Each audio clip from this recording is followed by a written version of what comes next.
unabashed, the most unpredictable, becomes a headline, the most volatile, outrageous behavior, unsubstantiated narratives, a battle of personalities.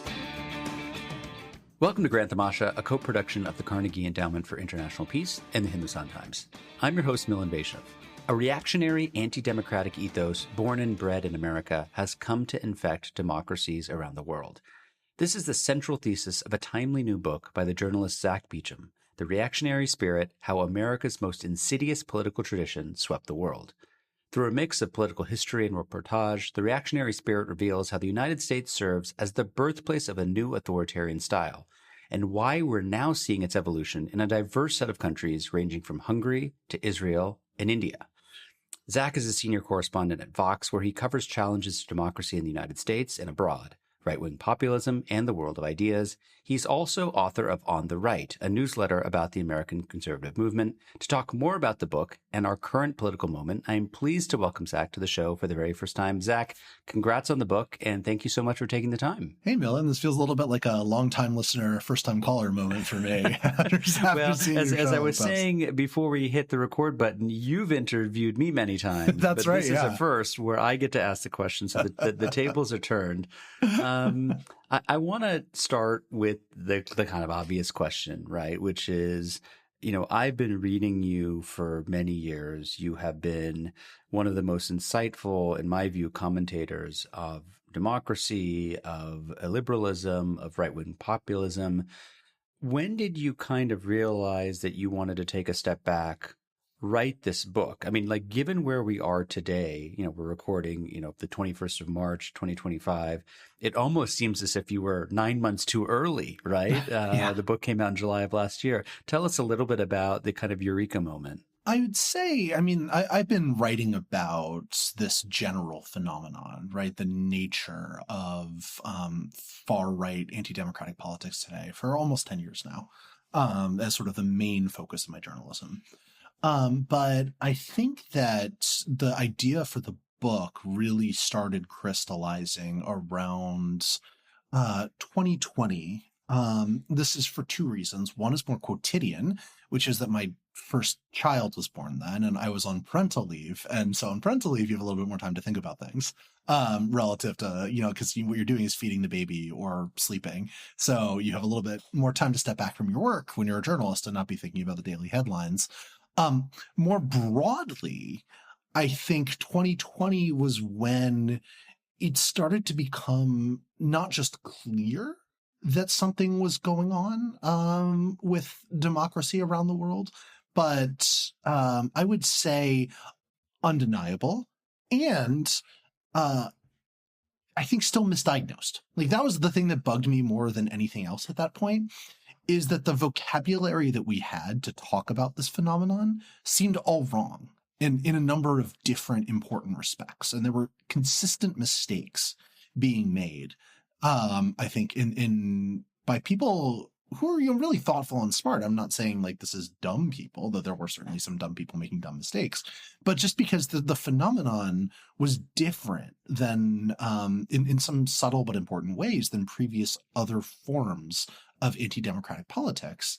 And so the language and the concepts that we had were inadequate. So the book was born as an attempt to try to develop a more robust set of concepts. So, you've talked about the kind of phenomenon and the diagnosis or misdiagnosis. Let's just talk about what the phenomenon is as you see it. The book is called The Reactionary Spirit. And I wonder if you could kind of describe for our listeners, what this spirit is. How do you kind of grapple with it? What gave rise to it? How do we identify it? Where do we find it? The sort of one-line definition of the reactionary spirit is, I think, the impulse to respond to democratic changes, specifically democratic egalitarian changes, by attacking democracy itself. And I can expand a little bit on what that means, right? Because there's a lot of sort of high concept words in there. But the basic notion is rooted in a diagnosis of what democracy is, right? And sort of I see democracy at its heart as being a project of political equality. It is about saying it is not just merely a system for deciding disputes between the population, because that doesn't explain why you prefer the system, right? Why people feel like they have a right to govern and to participate, right? Not just like, okay, well, I guess this is the way that we settle disputes. And there's a belief that people are, in a deep sense, political equals, and that they deserve an equal say in choosing who leads them and what the laws are. And if that vision of equality is true, I think that pushes democracy as a political system towards leveling of a kind, right? Of trying to challenge existing social hierarchies that prevent the equal exercise of those political rights, right? Every society around the world has its hierarchies. And every time that democracy is introduced to a society, there are challenges from people who have been excluded saying, hey, wait a minute. If you want to create this political system that's premised on equality, on everyone having a say, how come we suffer from X form of exclusion, be it economic exclusion, be it something like apartheid, be it women being denied the right to vote, be it caste-based discrimination in India. There's all sorts of different examples of this. And that creates a tension for the people who like the way that things are. You know, maybe for some reasons that are defensible, maybe some economic inequalities really are necessary to sustain high levels of growth. Maybe for some reasons that are not so defensible, like religious bigotry or, a deep sense that it's wrong for women to participate as equals in the public sphere for religious reasons. But whatever the rationale is, these people who support the existing distribution of status and resources, they face a choice when there are, politically potent movements to use democracy to enact a vision of equality, right? And that choice is either accept that you might lose, that there might be some changes through the legislative process, through executive action that undermine the existing social hierarchy, or you backlash against democracy itself, right? You say that, well, democracy is weakening what we like about society. We like those things more than we like democracy, so it's time to do something to make the political system more authoritarian and more friendly towards sustained hierarchy. But, you write in the book that democracy's egalitarian heart poses a perennial problem for those committed, for one reason or another, to preserving inequality, right? I mean, that's kind of a summary of what you were just talking about.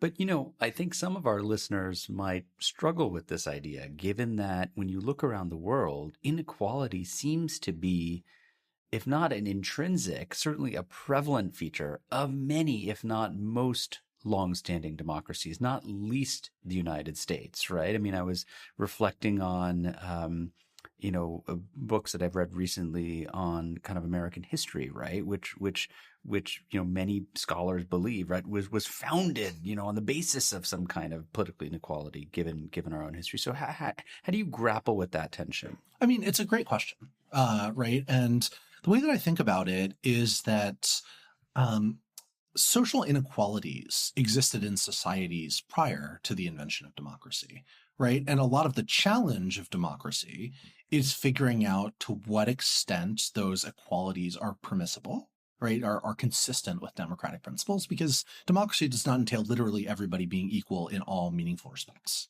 right? Like that is an impossible social idea. I've never heard any democratic theorist arguing that you need to make sure that everyone makes the exact same amount of money, right, in order for democracy to succeed.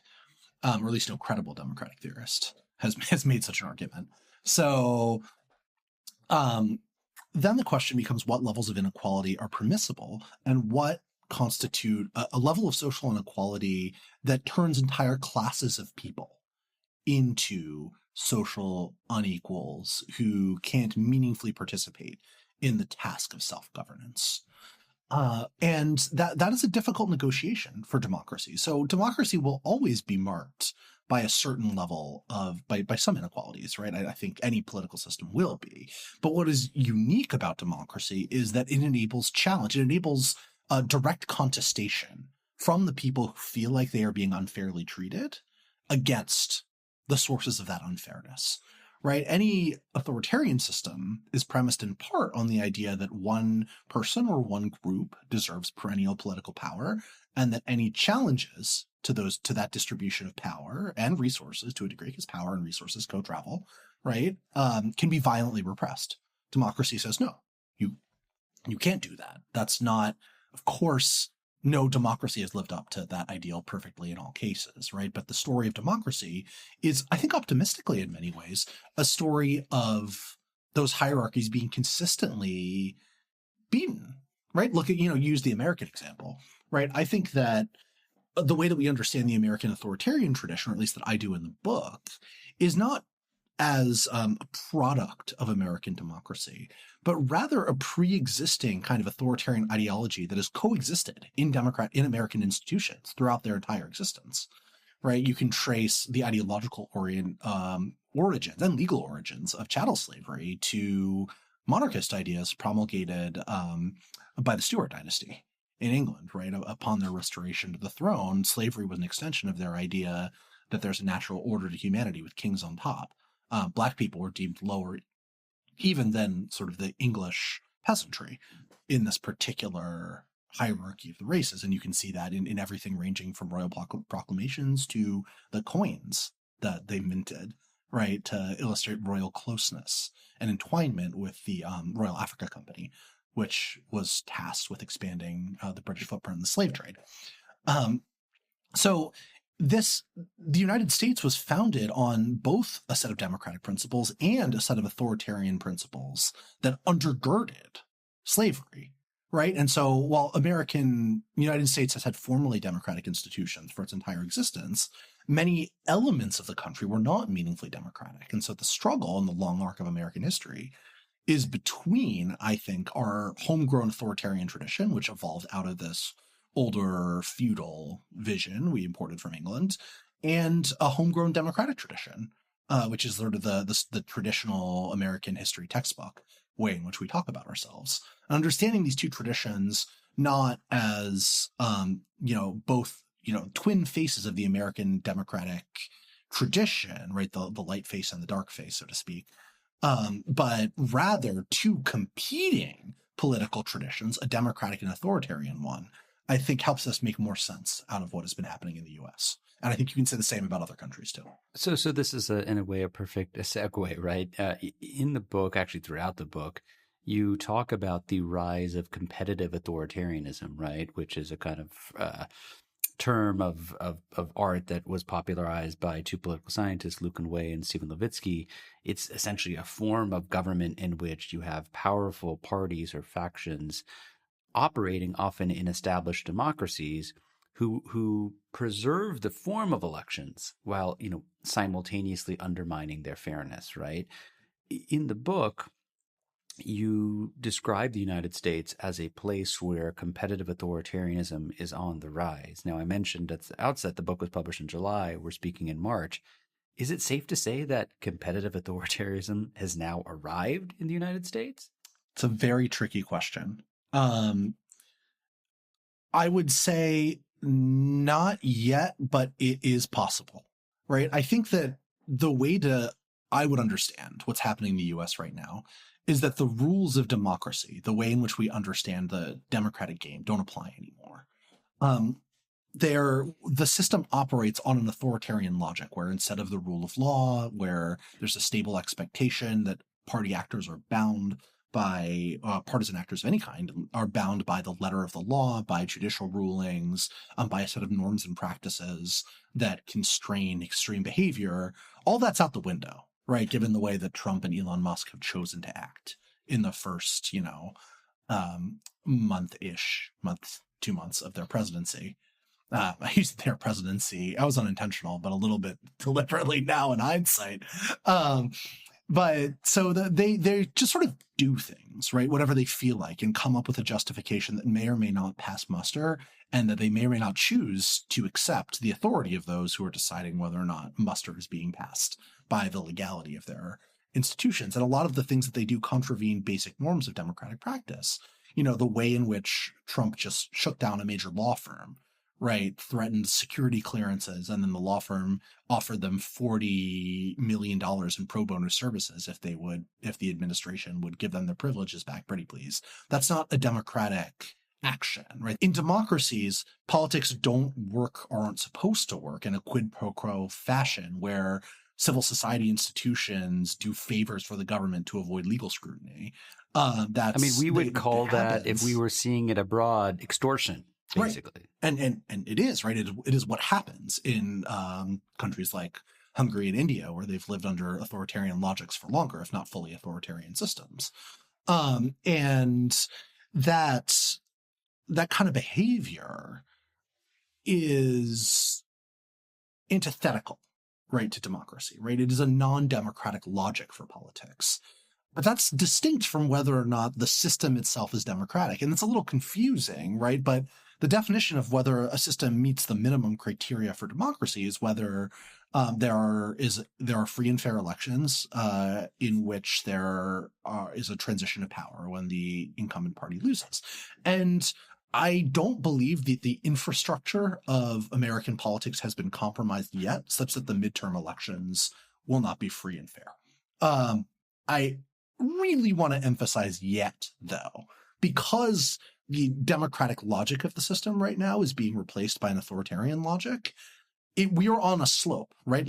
Or maybe a glide path is a better analogy to authoritarianism, unless things are done that stop it, right? And there is evidence of resistance happening in the United States right now, but it is not inconceivable that elections can be rendered, if not unfree in the sense that ballot boxes are being stuffed, unfair in the sense that vast swaths of American civil society are brought in line with the governing agenda, such that Democrats don't have aren't playing on a fair playing field when they fight for elections, and in ways that can just make it profoundly difficult for them to win any kind of contest, given the way the system is stacked against them.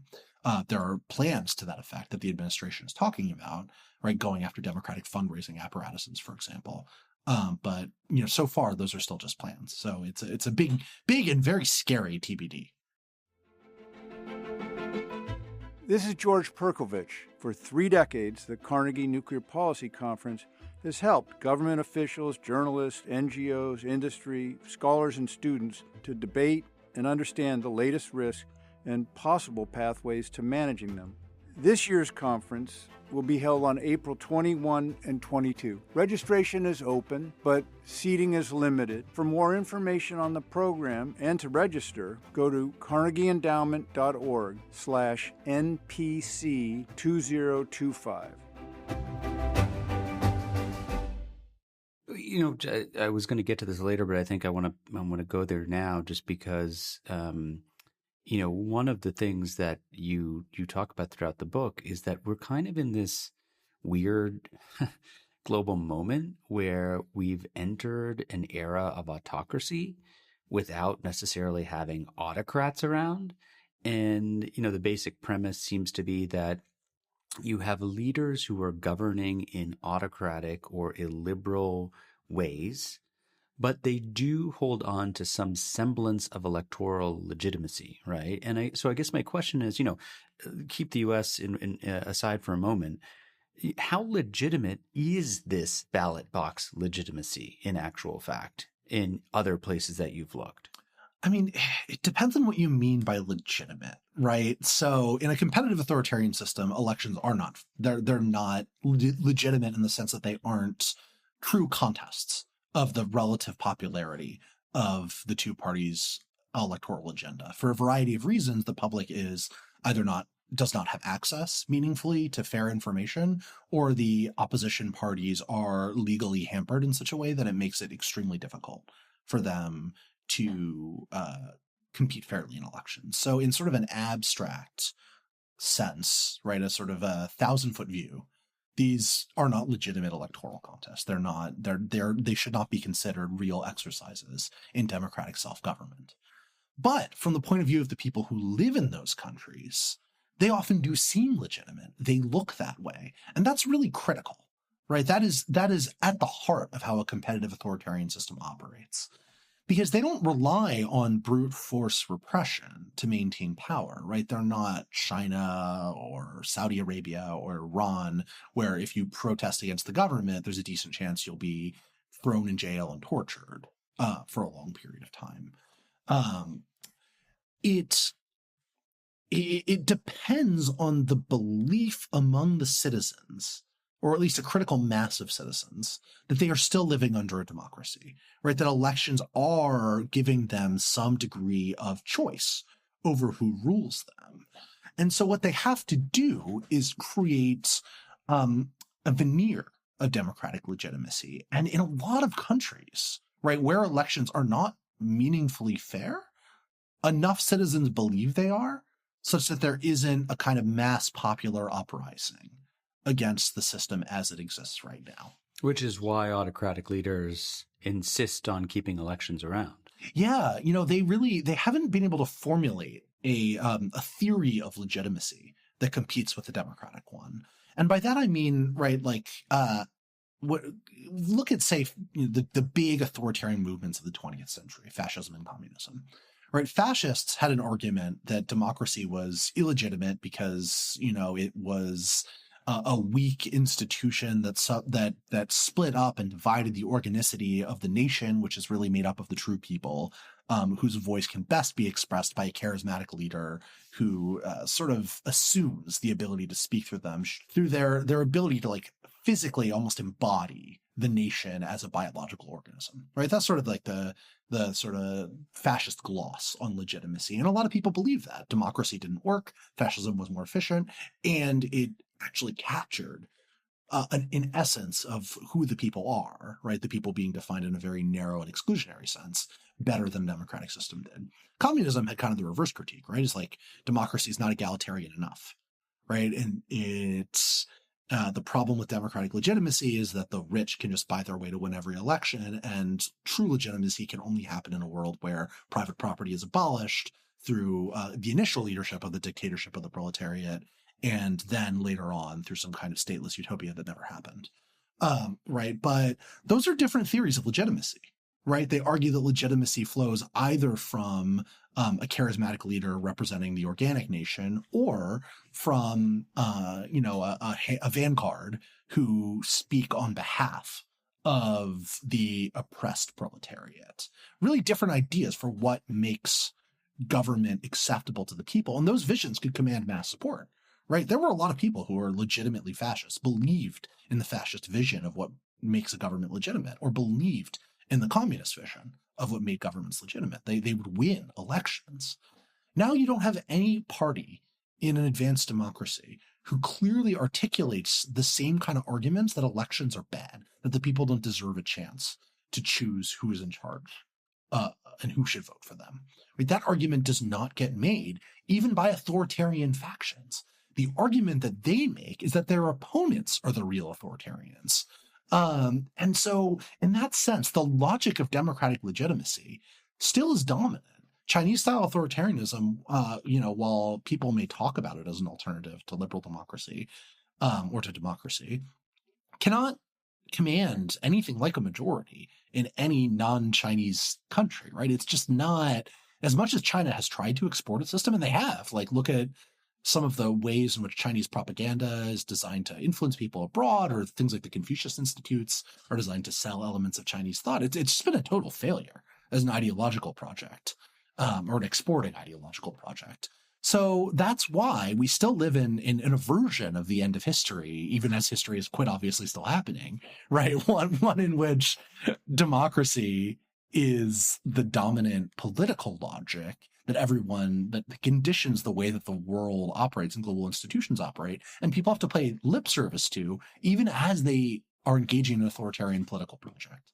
So that is, I think, one of the things that people have a lot of trouble understanding in how modern democracy works. They will present something as a political conflict. It's like, well, there's a populist vision of democracy and a liberal elite vision of democracy. It's no. There is a authoritarian vision that calls itself democracy. And I don't mean that, I'm not trying to engage in some kind of slur or say, give people a description they wouldn't give themselves politically. I mean, that's just, if you look at what alleged national populist movements have done in power, it is objectively authoritarian. There's no reasonable argument that what Viktor Orban has done in Hungary, right, done to the Hungarian political system, is anything but turned it into an authoritarian system, right? So it's really about insisting that you're not being lied to. I mean, there is a tension here, right? Because, one of the things you do in the book is you stop at certain moments to clarify for the reader that, look, it's important to distinguish between reactionary politics in the anti-democratic sense and political right-wing movements in general, right? Because, the book is an exploration of right-wing populists the world over. But one of the nuances you bring out is that, the reactionary spirit often masks its authoritarian aspirations behind a cloak of cultural conservatism, right? So in your mind, like, how do we draw a distinction between the two, right? Is there something inherent in this reactionary spirit that leads it to be born on the right as opposed to the left? Thank you for bringing that up, because I worry that I went a little overbroad in the last set of comments and want to clarify more precisely what I meant. There's nothing intrinsically authoritarian about the right any more than there's anything intrinsically authoritarian about the left, right? I talked about communism for a while there. Both sides of the sort of classic French Revolution dispute have produced authoritarian movements. They manifest in different ways and at different times and under different conditions.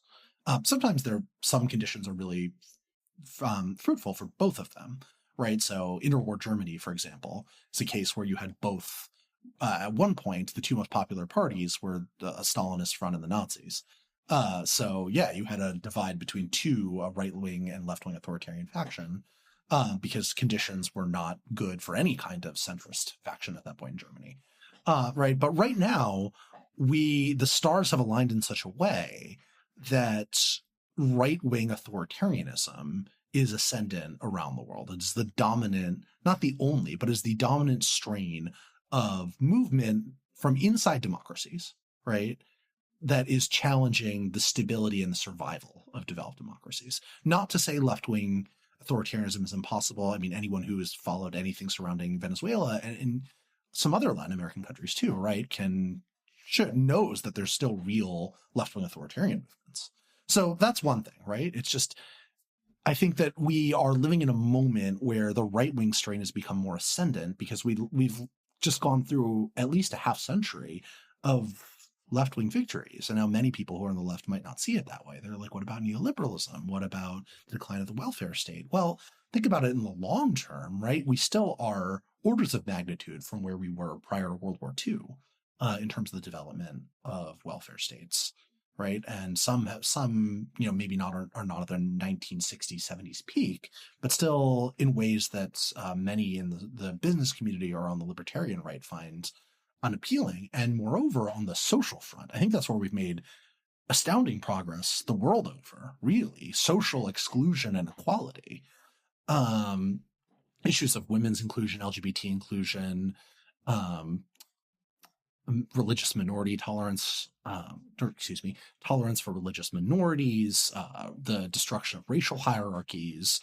The amount of change on those fronts that has happened since World War II, the end of empire, I think, is also a hugely important one in a lot of respects, and often not well understood as fitting on that list, but I think it's central to it, at least in the European context, right? And so those movements, right, those changes are really unprecedented in human history. This has never happened this quickly and never around the world that rapidly. And that I think it's guaranteed to produce a right-wing reaction. There's no question about that. What was, I think, a meaningful question is whether that right-wing movement would be willing to play inside the democratic rules or go outside of them. And what we've seen, and this is, I think, the distinction between a conservative and a reactionary party. Conservative parties, they may not agree with something that's being done democratically, a leveling or an egalitarian change, but they will concede that if it's democratically legitimate, then the law passes, and the only way that they can change that is by marshaling their own democratic majorities to overturn the law. authoritarian version, what I would call the reactionary version, says, well, if this law passes and we can't overturn it democratically, then the problem is the democratic system. And so I think there have been so many victories for egalitarian movements, and whether you think those victories are positive or negative, right? Maybe you can argue they went too far in certain respects. That's up to you, right? That's a normative claim that I'm not trying to engage in here. I'm sort of descriptively trying to say, like, there's been a lot of egalitarian change, right? And that has produced a right-wing backlash from people who believe that the only way to roll this back is to attack the democratic system itself, or for opportunists who see a lot of, at least among a certain segment of the public and the elite, appetite for backlash politics, who are willing to jump aboard that train. I think Viktor Orban is one of those, right? There, in fact, a study in contrasts is Viktor Orban, who used to be a liberal Democrat and has really jumped aboard right-wing authoritarian populism as a way to cement power. People who are close to him, or who were close to him at one point and are now talking about it, describe him as a pure opportunist. And someone like Narendra Modi, who, is a lifelong RSS member, almost, basically, I think it was like 8 when he joined, right? And he's clearly a true believer in the Hindutva project, right? And so the movement has encompassed people of both types globally, and it just depends on certain national conditions as to who flourishes, who succeeds, and why. Speaking of kind of national conditions, Zack, I think it's maybe a kind of opportune time to ask you about the case studies that this book focuses on, which are the United States, obviously, Hungary, Israel, India. Tell us a little bit about your logic of kind of zeroing in on these 4 countries in particular.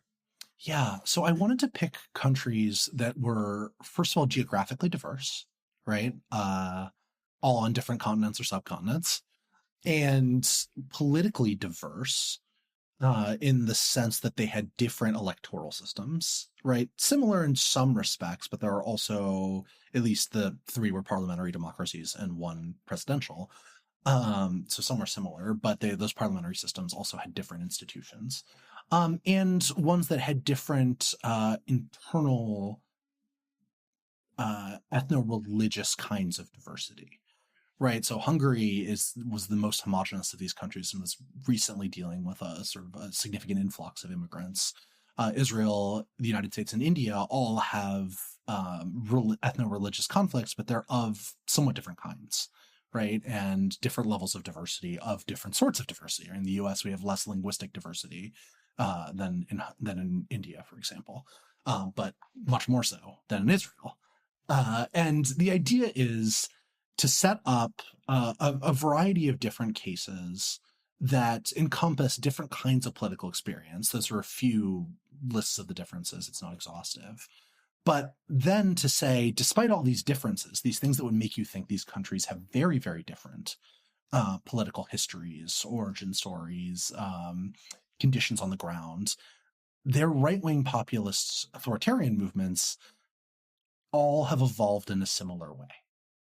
Right, they all share key traits in common that allow me to demonstrate that my theory of the reactionary spirit actually works even under very, very different conditions. That it applies to such a diverse set of countries, right? So that was part of like a test for myself, right? To be able to say, okay, if I can show that it works in these very, very, very different circumstances, then I can make a meaningful claim to be saying, okay, yeah, I've shown this to be something that actually has cross-national explanatory power.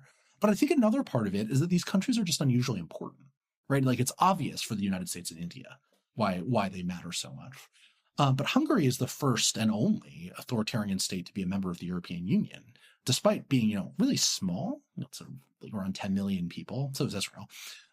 It plays an outsized role in European politics, right? Because the EU and NATO both operate on consensus, right? And Hungary is part of those. The war in Ukraine hadn't broken out when I started putting this book together, but it ended up really vindicating the case for including Hungary. Also, I think Hungary was important because it was, I think, it's the paradigmatic case of the reactionary spirit working, right? Of what its vision looks like when it can control a political system and reshape it. Right. And then Israel was important. I mean, because it's not just because it's the dominant regional power in the Middle East, though that obviously it was an important part of it, but because I think it is really useful in demonstrating how one of the canards about this style of politics, which is the concept of illiberal democracy, is it doesn't really work out the way it's supposed to in practice. And that's to take nothing against Fareed Zakaria, who coined the term, and it like really is an interesting idea, right? This notion that there can be a democracy that exists without liberal constraints on rights, that's sort of purely about the majoritarian group exercising its will. But I think the argument that I wanted to make is that kind of system almost inevitably trends towards a version of authoritarianism. And Israel is a really good case study in how a country that has been managing illiberal and liberal elements of its national identity since its founding, as they've tipped further and further in the illiberal direction since the 1990s, its democracy has gotten slippier, or it's gotten weaker and weaker at the same time. And I'd argue that's not a coincidence. So that was the reason for focusing on these cases.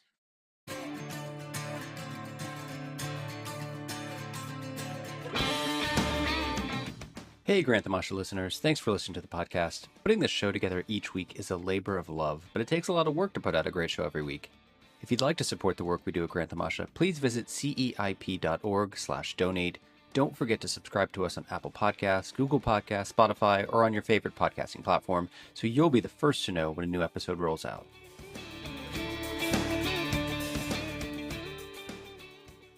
I want to, ask you about the United States. I mean, it just looms so large right now in our kind of collective imagination. You had a situation where you had Obama elected in 2008, re-elected in 2012, followed by this kind of, Trumpian moment with kind of what feels like maybe an aberration and, sort of this Biden term. But you write in the book that post-Obama reactionaries, they reject the kind of Jim Crow framework, but at the same time use authoritarian means to defend a legacy of a society which is shaped principally along racial lines, right? And one of the things you do in describing the United States is to try and parse different causal factors at play.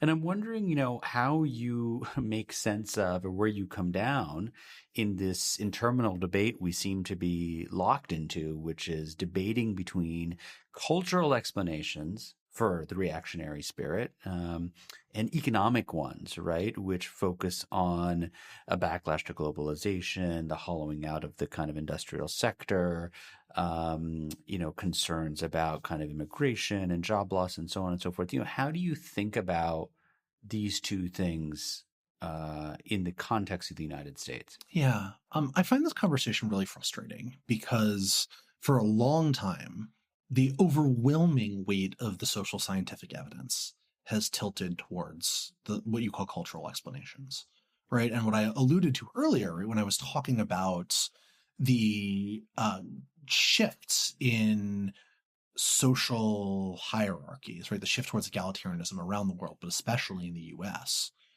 when it comes to the demolition of what was an authoritarian apartheid system in the South, right, that really was an epical change to the way Americans saw themselves in the way that American political identity was constituted. It's on par with the end of slavery in terms of the way in which it posed a challenge to the fundamental nature of the country itself.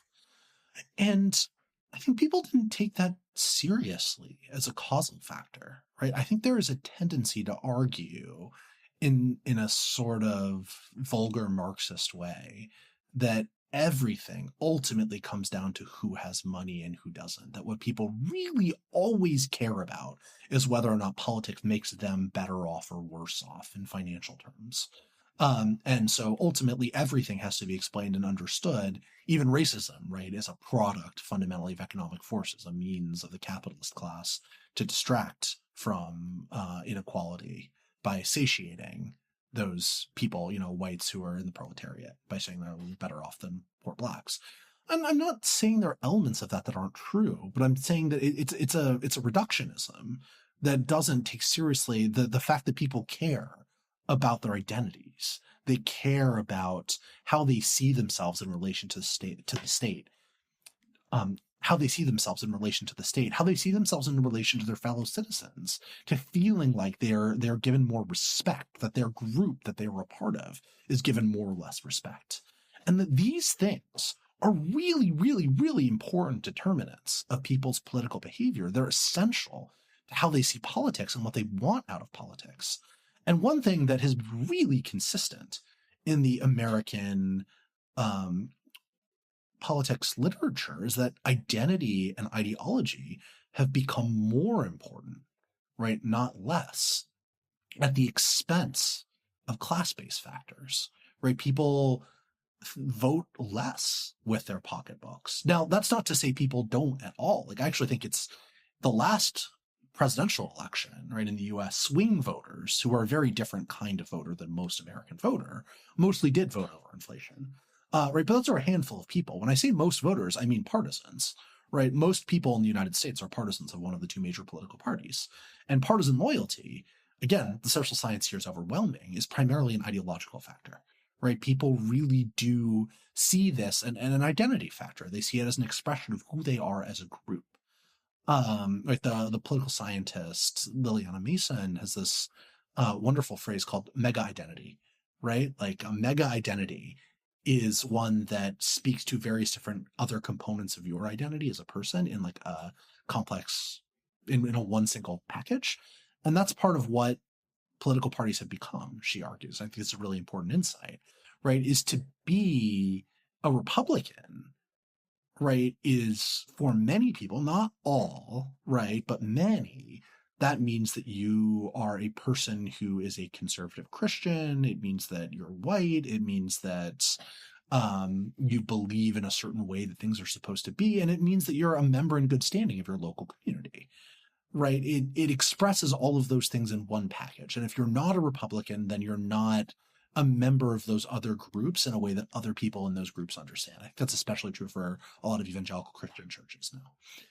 And for Democrats, it's the reverse, right? Democrats are a weirder party, but part of what it means to be a Democrat is to be somebody who revels in diversity, right? Who believes in the United States as a diverse project, or at least it's part of what it means to a lot of people who are in the Democratic Party, right? How they see that as an expression of their own identity. So, I mean, we could run through individual studies. There's a lot of, one thing about the United States, at least prior to Trump, is that there was an unusual amount of really high quality data on voter behavior by international standards. And so political scientists could parse out in these really granular, helpful terms, relative causal impacts of economic factors versus more ideological ones. And time and again, the ideological factors have a stronger predictive factor. So it's not to deny there's some class component, it's just much weaker. And a lot of the evidence that people marshal is not as persuasive as you'd think. To give one, I think, really clarifying example, when people study the Trump base, they often find that it comes from, lower income whites make up the base of the Republican Party. And you can see a way in which that's true, but there are two important caveats. First is education, right? Is that Republicans, education is correlated with class a little bit. And so you need to figure out to tease out the relative effects of having a college degree versus maybe making less money than somebody in a city. And the second is local effects. And this is so important, right? Is that a lot of those people who are classified in a national survey as like making less money than super rich people, they live in areas or in places where the cost of living is a lot lower.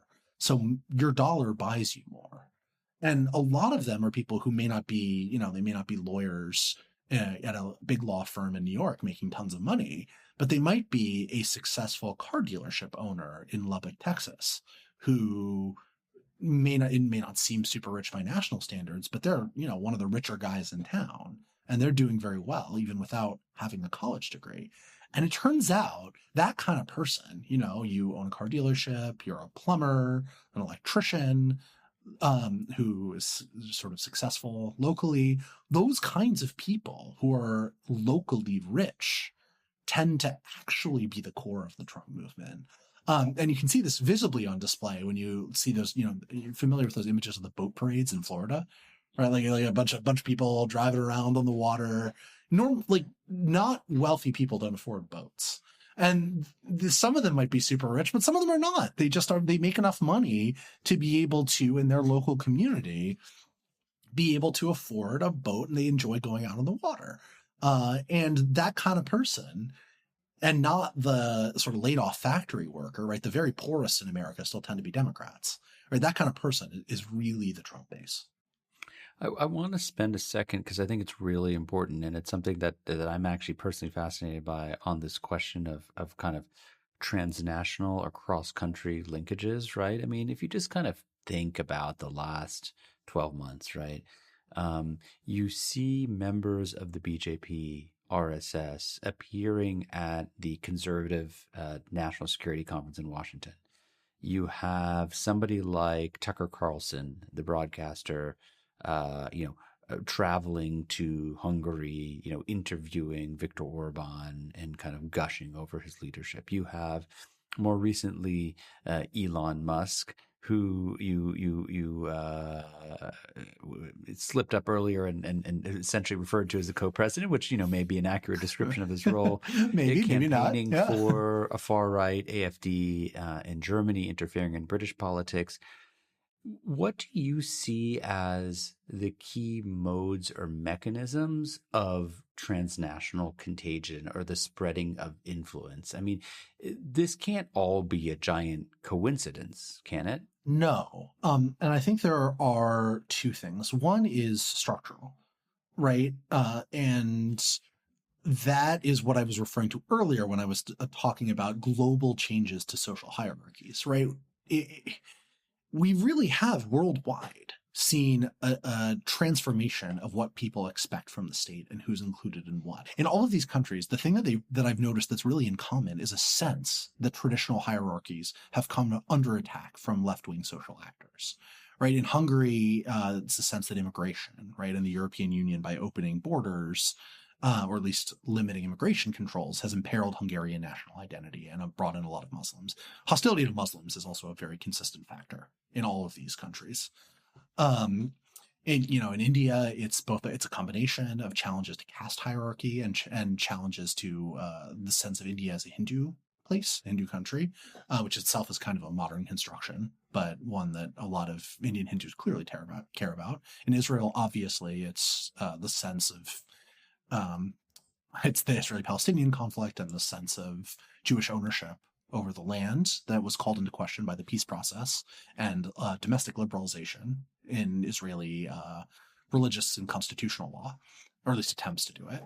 And in the United States, it's a lot of things, right? In all of these countries, there are certain structural similarities, right? There are movements for gender equality and for sexual liberalization when it comes to LGBT groups. But in the U.S., the most distinctive feature, I was focusing on distinctive features for each country, but in the U.S., it's race is the biggest thing.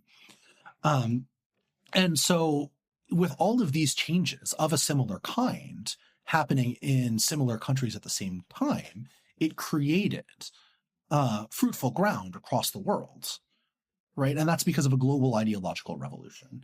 No, these things weren't happening in a vacuum. They were all products of a post-World War II global order where the belief in social exclusion had changed for a variety of reasons, both the assertion of autonomy by previously repressed groups and their demands, but also a sense of delegitimation of traditional hierarchy brought on by the exposure of the horror of the Nazis, and the Nazis being constructed as the great evil of global politics, right? So things that smacked of Nazism became seen as themselves like necessarily illegitimate, and a lot of what made up the pre-World War II world became no longer acceptable in a lot of places, or at least over time became no longer acceptable. And that happened fairly quickly. Like, this is really another way to think about this, and a related factor is the global spread of democracy, right? A lot of these places, a lot of these countries weren't democracies prior to World War II. right? There were, at the end of World War II, there was something like 11 or 13 democracies left around the world. And now something like half of the world is democratic. So it makes sense there'd be a lot of challenges created by, as I argued earlier, created by the structure of a democratic system, two old hierarchies that would produce similar kinds of backlash around the same time. That's really a deeply structural thing. But there is also, a demonstration effect going on that's less structural and more just the success breeds success, right? When you see people, if you're a right-wing political actor in one country and you see tactics in another country having a certain kind of success or a level of success, you tend to imitate that, right?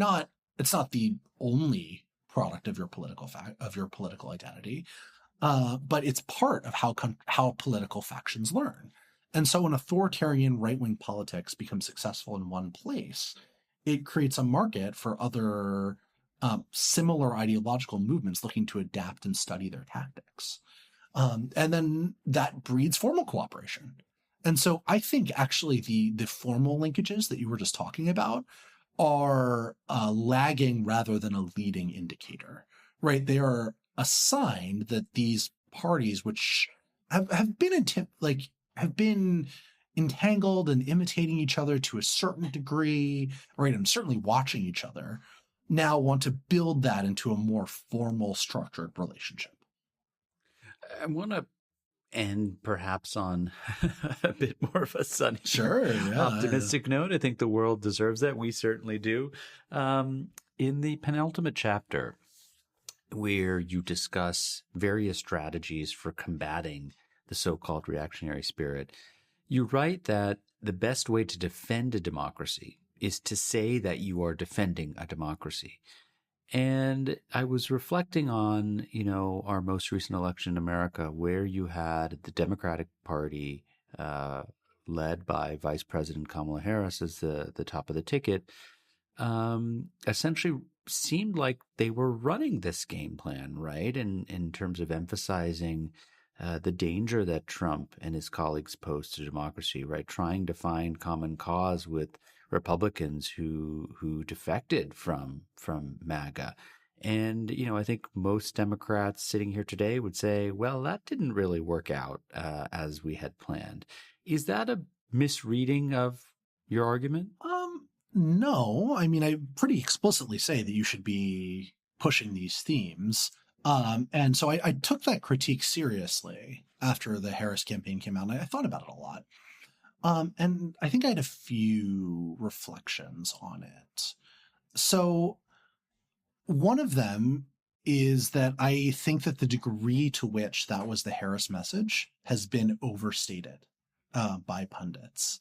So there were a handful of speeches near the end where that became an important part of the message, but for most of the campaign, right, and you can look at this, I think the best metric of what a campaign message is looking at what they do in paid advertising, right? And what you see is an overwhelming emphasis on the cost of living, on inflation, and on playing defense on immigration, right? In many ways, Harris ran the campaign that a lot of Democratic moderates wanted her to run. And, she also tried to appeal to the left in certain ways, but mostly she tacked to the center, tried to run on promising to lower the cost of living and on Trump being, bad for the average American worker. And that didn't work any better, even though that's the thing that tested the best in focus groups, right? Like when you poll a swing voter, that did tend to look better than pro-democracy messaging. The problem is it didn't really persuade them either. Or rather, it did, but not enough, right? And I think that's the important thing in electoral postmortems. You have to be really cautious about over-extrapolating based on the top-line result. If you look at places where Harris invested a lot of resources versus places where she didn't, or rather places where she and Trump invested a lot of resources and places where they didn't, Harris did a lot better. There's actually a significant positive effect of her campaign, right, where they went head-to-head and both spent a lot of money. It's just that she still lost, so the campaign doesn't seem effective, right? And to me, that just suggests that her defeat was overdetermined, right? Voters were really angry about inflation, and they blamed the incumbent party. And there was a global anti-incumbent sentiment and one in the US that I think was quite separable from inflation, though inflation contributed to it. A sense that the political system just wasn't working the way that it was supposed to, in a lot of ways not delivering. And that sense of frustration and alienation from mainstream politics made it difficult for incumbents everywhere. And Harris actually outperformed almost every incumbent party that was competing in a Democratic election in 2024 in the developed world.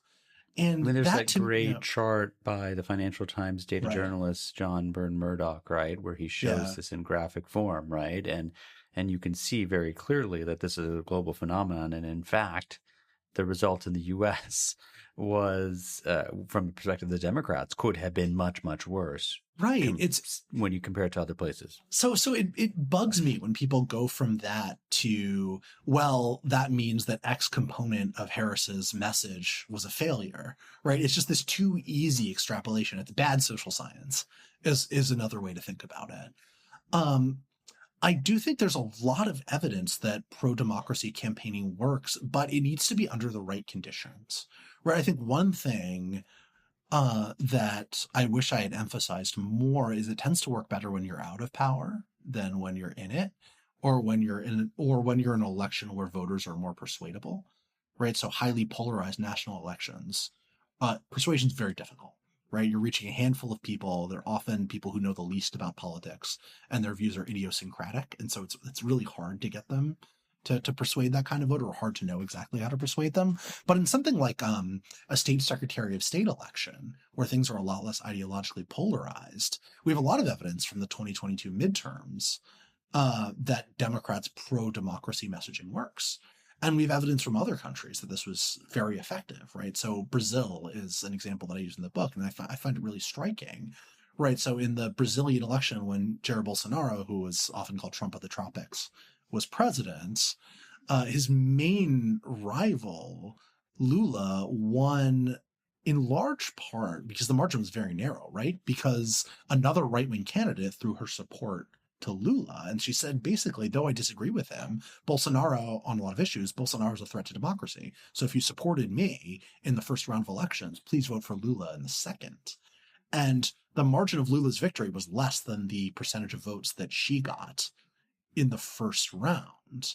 So that's not to say that every single, like the difference was just that all of her voters voted for Lula. Who knows how many of them listened to her. Again, extrapolating causality in elections is very, very, very difficult. And I don't want to be seen as doing it too glibly. But it illustrates that building these kinds of coalitions is really important. And there also is more granular social scientific evidence, looking at people, certain kinds of people, that this messaging can be persuasive. It's also not just about sort of like getting to the campaign and messaging about it. It's about what you do in between elections. When you spend time working to build a clear understanding in the public that democracy is in fact in crisis. And I think that is going to be a lot easier to do in the United States right now in the next election going forward. There's a lot of evidence for it. And so then the question becomes, how will Democrats learn the wrong lessons? Like, I don't think it's the only thing they should talk about, but I think it's a necessary component. And if they shirk away from it or try to distract by saying the real problem is that eggs are too expensive, like, sure, eggs are too expensive, and talk about that. But it's also not the only thing that motivates voters. There are different chunks of the electorate who are receptive to different messages. So you figure out how to weave those in. One thing I talk about in the book is that what you should do is link pro-democracy messages to other kinds of substantive messages that voters care about. And then that can be uniquely persuasive, or, the whole is greater than the sum of the parts type argument. They can allow people to win even under very unfavorable circumstances. One striking example to me is the mayor of Budapest, right, who won an election arguing that high housing prices in the city was a direct result of the Fidesz party's, Orban's party's, undemocratic rule, right? Because they're handing out favors to cronies, they're approving building permits based on who's politically favorable and so on. And so, like, that's making things more expensive for people. So you want to vote for me, right, to disrupt the kind of oligarchy that Orban had created. And that was a really potent political message that allowed him to break through even when competing under extremely unfair circumstances. So I just don't, I don't want to be like, I'm right. And what I wrote in the book, it can only be vindicated by events. The theory, can only be failed, but can never fail, right? That's not like what I want to be doing. I want to be receptive to new events. But I think many people are reading a little shallowly into what happened in the last American election, and in their own ways imposing their preferred theory about how politics works onto events rather than letting events guide them. My guest on the show this week is Zack Beauchamp. He's a senior correspondent at Vox, where he covers challenges to democracy in the United States and abroad, right-wing populism, and the world of ideas. He's the author of a recent book, The Reactionary Spirit, How America's Most Insidious Political Tradition Swept the World. Here's what Ben Rhodes, who served in the Obama White House, here's what he had to say about the book. The Reactionary Spirit takes the reader on a riveting tour beneath the surface of the authoritarian wave that has spread to so many parts of the world, while answering important questions about its source within the United States, an essential addition to understanding the true nature of the times we're in. Zack, thank you so much for writing this book. Thank you for coming on the show to talk about it. It was a delight to read. It's not a particularly sunny read, but I think a really essential read for the times that we're in. So good to get the chance to speak with you. Oh, thanks, Milan. This has been an awesome conversation. I really appreciate getting to chat with you, even if I didn't only have uplifting things to say, to put it mildly. Grant Tamasha is a co-production of the Carnegie Endowment for International Peace and the Hindu Sun-Times. This podcast is an HT Smartcast original and is available on htsmartcast.com. You can also find us on Apple Podcasts, Spotify, or wherever you get your podcasts. Don't forget to rate and review. It helps others find the show more easily. For more information about the show, to support the work we do on Grant Tamasha, and to find the writing we mentioned on this week's episode, visit our website, granttamasha.com. Tim Martin is our audio engineer. Mira Verghese is our executive producer. Additional assistance is provided by Annabelle Richter. Thanks for listening, and see you next week.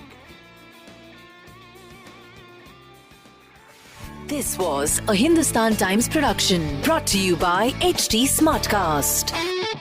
HT Smartcast.